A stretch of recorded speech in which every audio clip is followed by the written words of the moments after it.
Hey everybody, welcome to Pop Culture Philosophers. I'm Rockin' Robbie Billups, and it's time for the weekly comic book review.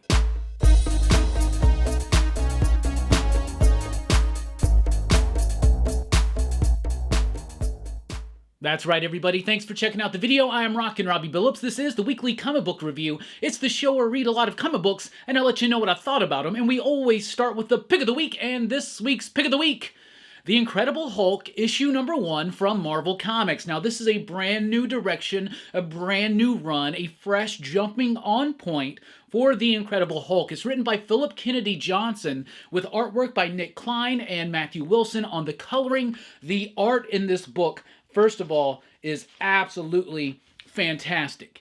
It is great. It's got grit. It's got texture. It's got horrific imagery, and I love a Hulk book that really leans into the horror aspect of this story. Bruce Jones did it not too long ago. Well, I guess a little bit long ago. Bruce Jones did it one time after Peter David and Joe Casey. Bruce Jones came in, and I loved that run, and I really liked that approach. So I was picking up a lot of those similar vibrations here with the Philip Kennedy Johnson run. Now, this is linked up to the ending of the Al Ewing run, and what I think is a really cool and clever way. But Nick Klein brings that energy, he brings that horrific grotesqueness to this book, and Philip Kennedy Johnson has a great established and intentional pace throughout. So some new villains get introduced, some new concepts get introduced, some retweaking of older concepts gets introduced, and what we are left with is a fantastic debut for a new Hulk creative team here in Incredible Hulk number 1. Making the pick of the week, we also got Ultimate Invasion issue number 1, the start of a 4-issue extra-sized miniseries by Jonathan Hickman and Brian Hitch. And the whole gist of this book is that the maker wants to remake the Ultimate Universe. The Ultimate Universe is done. It's been completely wiped away post-Hickman's Secret Wars, but there are 2 surviving characters from that universe, and one is the Maker, which was that version of Reed Richards, like an evil version, and the other one is Miles. So this first issue was mostly the Maker escaping and going about his plan. It's big. It's got some artwork from Brian Hitch. The artwork's pretty decent. It's cool. I enjoyed the book. It didn't have as much of an impact as I wanted from a Jonathan Hickman issue number 1, but it's got a pretty interesting ending to see where this is going to go, and obviously we know from the solicits of upcoming the Ultimate Universe book that this is the start of a new Ultimate line of comics spearheaded by Jonathan Hickman, so I'm all here for it. First issue, pretty solid, pretty solid. We'll say that. Then the Avengers is here with its second issue under Jed MacKay, and I really like this one. The first issue was decent, did what pretty much everybody's first issue on an Avengers book does. It introduces the team, it introduces a concept that's going to hook readers in, and that one, in this case, that hook is the fact that Kang has come to give the Avengers information about the future, all these terrible catastrophes that are coming, and he needs their help, and he kind of maybe is going to be a part of the team a little bit, right? The second issue kind of elaborates on that a little bit more, and I thought it was actually a really well done issue. I thought it actually picked up momentum from the first issue, so I thought it was pretty solid. Then we got Cult of Carnage Misery issue number 2. Liz Allen now has a symbiote. She's got like part of the Carnage symbiote, part of the Anti-Venom symbiote. She has now something new called Misery. First issue, excuse me, was just okay. The second issue was a little bit worse. It just was a little disjointed. It kind of felt like it was all over the place, not just tonally, but also just structurally. It would go from one scene to another and back and forth, but it never really did it very fluidly or organically, so it kind of just threw me off a little bit. They're working on the apartment downstairs, so I hope that that does not affect this video too much. However, Cult of Carnage Misery issue number 2 left me wanting just a little bit more. Then we got Miles Morales Spider-Man here with issue number 7, the penultimate part of this Carnage Reigns story. It's going to wrap up in the Carnage Reigns Omega one-shot that's coming very, very soon. But Miles Morales Spider-Man's been a big, bright spot for Marvel, but this issue was just a little bit more on the weaker side, mostly because Vincentini, I was a little bit let down by the artwork. It just feels like this one is a little bit rushed. Maybe it's a little bit of a deadline job. It still has some of those big bombastic splashy moments. That's awesome. The story's fine too. In fact, it's Tony Stark gets involved. It's got some crazy stuff, especially towards the end of this issue. So I liked the story. I liked where we were going, but the artwork just felt like, I don't know, it's a little bit too rushed, not as refined or as focused as it has been in the previous issues. However, 7 issues from the same dude. That's freaking awesome. Then we get Guardians of the Galaxy, issue number 3. I'm kind of on the fence with this Guardians of the Galaxy run. I liked the first issue. I didn't really like the second one. The third one's kind of right there in the middle. There were elements I liked and elements I didn't. I'm actually very surprised that I'm liking Kev Walker's artwork so much. He's not usually my favorite, but I really do like it here. This is definitely taken more of a Serenity, more of a Western type approach to the Guardians of the Galaxy. It's got some big moments. It's got this interesting stuff that they're doing with Groot Fall or whatever, but most of the issue kind of like almost felt like a chore to get through, and then it would kind of perk up in certain moments, so it was a little bit inconsistent. From DC Comics, we got Wonder Woman issue 800, big celebratory issue for Wonder Woman before it relaunches under Tom King and Daniel Samperi. There is a lead-in to their story here, but most of this issue is the big finale of the Will Conrad and Becky Cloonan story. They were both at Heroes Con, so I saw them, but I didn't actually talk to either of them. I should have. Anyway, so Wonder Woman number 800 is mostly their big finale. I haven't been keeping up with their run, so that was kind of just confusing to me, and it was like whatever happened to the Man of Tomorrow, whatever happened to the Cape Crusader, they're like trying to do their version of that for Wonder Woman, I guess, but I wasn't following it. But the Tom King story, which does introduce the new character Trinity, which is Wonder Woman's daughter in the future or something, it was okay, I guess. I don't know. It wasn't very interesting to me, and even with the introduction of a new character and the tease of the new run, it didn't make me feel anything, honestly. So I don't know. Wonder Woman 800, a little lackluster for me. Then we got Titans issue number 2. My shop was shorted all of our cover A's for some reason, but Titans number 2 is here, and I thought it was a better issue than issue number 1, though I did like Titans number 1 from Tom Taylor. It's got this nice theme of hope and rebirth and all this kind of stuff going through it. The artwork is fine by Nicola Scott. In this one, Wally West appears dead, but maybe it's Wally from the future or something like that. So they're doing some kind of timey-wimey stuff. The artwork is solid. The story is solid. It does lean a little bit heavy into its messaging. But for the most part, I found it to be interesting and a really cool kind of like the Church of the Blood, Brother Blood, all that stuff. A different interpretation of that. That was kind of interesting. So I thought Titans number 2 was pretty solid. Then we got Nightwing 105. They've been billing this as a big monumental issue of Nightwing. It's going to put you in the perspective of Nightwing, and it's basically just a gimmick, right? So it's kind of like that issue that they did with Bruno Redondo. And Bruno Redondo's artwork is great, but you remember the issue where it was all just like one flowing thing across, like Mike Allred did that with the Madman book.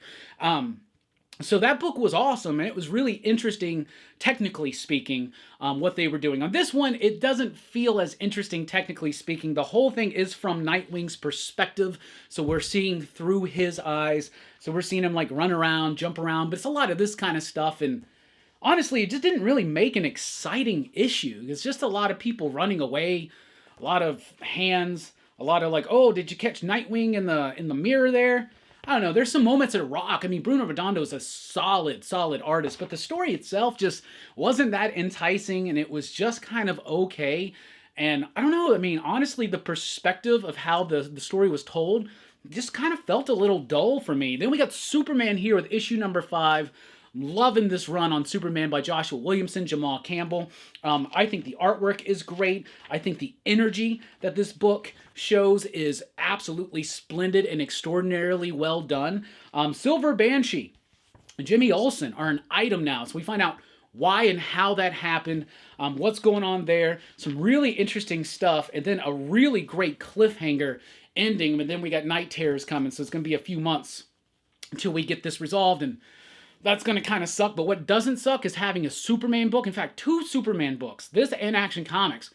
They're just rocking right now. This one's got an energy, a dynamic quality to it that I really think the Superman books have been sorely missing for a long time. Then we got Batman, Superman, World's Finest, issue number 16. Dan Mora, Mark Waid, Tamara Bond villain, classic Silver Agey type hijinks, but in a modern sense. I love this book. The artwork is some of the best artwork you're going to see. The utilization of so many different characters, but it's actually working. This book felt a bit overstuffed in its first arc, but Mark Waid has really helped kind of just balance all of that out. They are using a lot of characters in a lot of different ways. There's some exciting stuff, some interesting stuff being done with Amazo and Ivo and Tio Maro, and I like that kind of stuff. So Superman, or Batman Superman World's Finest, continues to be a bright shining spot at DC. Then we got Cyborg here with issue number 2. I did not like Cyborg number 1, but it had an interesting enough of an ending for me to come back for issue number 2, and I kind of am glad I did. I liked it better. I'm not saying it's a good comic. There's moments where the artwork is just a bit wonky, sometimes stiff, and that's fine. And there are moments where the story is a bit wonky and clumsy, and a dialogue especially. But there was something about it that was still interesting enough for me that by the time I got through this book, I was like, I didn't hate that experience. So I can maybe see a Cyborg number 3 on the horizon. Then we got The Vigil here with issue number 2. This is from our friend Rom V. Absolutely loving this book. It's kind of like a spiritual successor to Planetary. It's got kind of it's playing around with some of these Warren Ellison type ideas and stuff like that, but very much distinctively Rom V, his voice, his style, his passion. But I'm loving this book. The artwork is really solid too. And the artist is Lalit Kumar Sharma. I hope I said that somewhat right. Anyway, The Vigil is a really cool book. Some high concept sci-fi type stuff going on. It's firmly set in the DC universe, but it doesn't rely on it overly heavily. Overly heavily?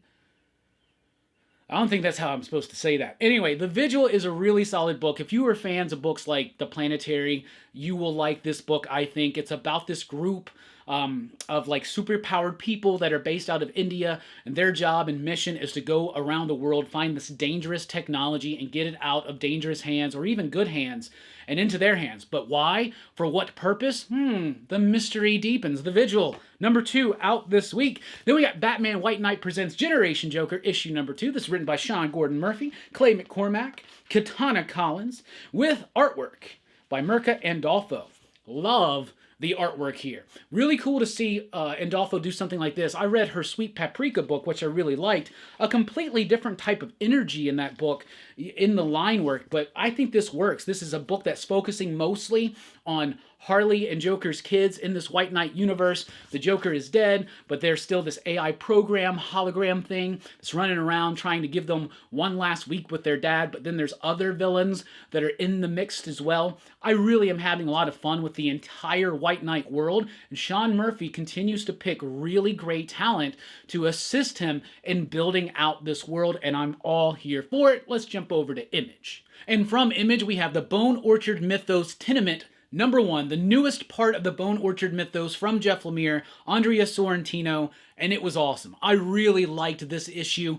The Bone Orchard Mythos, in case you don't know, is a shared horror universe created by Lemire and Sorrentino of a bunch of different stories, some short, some a little bit longer. They're all connected, and if you can read and enjoy each one on their own, but if you read them all, you're going to start getting this larger picture of what's going on in this reality, right? But in Tenement, this one is about like, I think 7 or 8 people that all live in the same apartment building, their lives. So not too much happens in the first issue, but we do get very economically introduced to these characters, to their worlds, who they are. Jeff Lemire is really a solid writer, so he can do so much with so little as far as introducing these characters, and then it starts getting a little crazy at the end. And of course, you can't have the Bone Orchard Mythos and Andrea Sorrentino without some amazing compositions, some absolutely solid artwork, and I believe the colorist is Dave Stewart, yes, and it's Steve Wands on the lettering. Yes, it is Steve Wands on the lettering. It is a dream team. If you like their work, like Gideon Falls, or The Passageway, or 10,000 Black Feathers, I mean, it's a no-brainer. Jump into the Tenement. This is one of the best first issues of the Bone Orchard Mythos. Then we got Tales of Suspense. Okay, Les Mort 13, or Les Mort 13, and Dream Weaver. The first story in here is got artwork by Ashley Wood. I'm a big fan of Ashley Wood, but I had no idea what the hell was going on in the story. But I did just enjoy the artwork, and the second story was just kind of okay, and it didn't really necessarily seem to fit in with the vibe or the flow. So this one was just kind of all over the place for me. The highlight was the Ashley Wood artwork, but outside of that, I couldn't really recommend it. Then we got issue 65 of Saga. Wow. Wow, what an issue of Saga. You know, I've heard some people be like, well, you know, since Saga's come back, we haven't gotten one of those, like, wow issues yet. Well, this is a wow issue. This is a really wow issue. And one of my favorite things about this is the structure. There's a lot of things going on and a lot of tension being built up. And the scenes keep getting shorter and shorter and shorter, and it explodes by the end of it. And it has a very, very powerful ending that just blew me away. I really like this. May be the best issue. This may be the best issue of Saga since it's returned, and it's still been great. So there you go. Then we got I Hate Fairyland issue number 6, kicking off the second arc of the second volume of I Hate Fairyland. I'm liking this book. You know, it's irreverent, it's silly, it's not trying to take itself too seriously, and Gertrude is back in Fairyland as an older woman now, and the royalty has figured out that she's there, so their plan on who they get to try to take her out is pretty interesting. It's pretty interesting and it's cool, and I'm not going to spoil it for you, but if you like I Hate Fairyland, there's no reason why you're not going to like that one. Kaya is here with issue number 9. Wes Craig doing such a fantastic job. He was at Heroes Con. I saw him. I didn't speak to him, though. I should have. Brian did. Kaya's been one of the most undersung, underappreciated comics out there. It has been absolutely amazing. The artwork by Wes Craig is so freaking top-notch. The pace of it, the coloring, the imagination, the world building, and the story is filled with heart, danger, tension, drama. This is such a great book, and if you're not reading Kaya, you really need to. The first trade paperback is out right now. Grab it up, read it, and then get in with me and start telling people how great that book is. Then we got King Spawn here with issue number 23. It's a pretty cool issue of King Spawn. A lot of stuff that's been being built up to really starts erupting here, especially involving Al and Terry's kid, Cyan. So all of that's kind of coming to a head. We start seeing a little bit more of the bigger picture of things that have been building since the beginning of this book and in other books like Scorched or Spawn. So I'm really loving the Spawn books right now. There was a time where they felt like they lost a little bit of focus, but it seems in most of the books that focus is coming back, in particular here with King Spawn issue number 23, and that's a dope cover right there from Chris Stevens? Chris Stevens. So we're just going to go ahead and give that the cover of the week. Why not? Then we got Godzilla, Here There Be Dragons. This is a new one from IDW. It is, I mean, it's Godzilla in, like, pirate ship days, and it's okay. It was kind of a dull story. The artwork was pretty decent. It was all right. There's very little Godzilla in it. It's too many people. It's got a great cover. It's got decent artwork, but the story just kind of, I don't know, it was all right. You know, it didn't really stand out. It was just kind of okay. Then we got Blacksmith, The Key to His Heart, issue number 1. This is the second volume of Blacksmith, written by Eric Palicki. We had him on the show a couple years ago. He's a really cool guy. But this is about a detective who is part werewolf, her partner who is part genie, and their new case is to go after this girl who's part demon. Black and white artwork that I absolutely love from Wendell Cavalcanti. I like this artwork a lot. I like black and white comics, and there are moments where the white may be too much here. It could use a little bit more gray tones, but for the most part, I think it's super solid, and it was a really great issue. So, you should check it out. And if you haven't read the first volume, I think you're safe to just jump into this one, but you might want to read that first volume just because it's great. And that's an awesome Liana Kangas cover that they reprint on the back without the trade dress. And guess what? That's the smell of the week right there. So there you go. All 8 Eyes, issue number 3 from Dark Horse Comics. Really loving the artwork by Kowalski. Really great stuff. Lots of texture, lots of detail, but it never feels cluttered, never feels claustrophobic or overwhelmed. This is about these dudes who are on a mission to go out and kill these giant spiders that are populating New York. You get a lot of background information on some of the characters here. So it's a really great moment in the story to kind of take a step back and build up some more of those characters, and I think that that was actually well done, so I thought that was super cool. Then we've got Disney Villain Scar issue number 3 from Dynamite. Dynamite's been doing a great job with their Disney properties right now. Darkwing Duck's been fun, Maleficent's been great, and I've been enjoying Scar. So this is like a prequel to The Lion King. It's how Scar kind of makes the deal with the hyenas, like how they kind of form their alliance. That's what we're getting here. It's a light read, but it's not... It's not taking itself overly seriously, but it's also not being too light with it, if that makes sense. So I have a lot of fun with this book, and I guess, yeah, technically you could say this is all ages, but also it seems more geared towards those of us that were kids when The Lion King came out.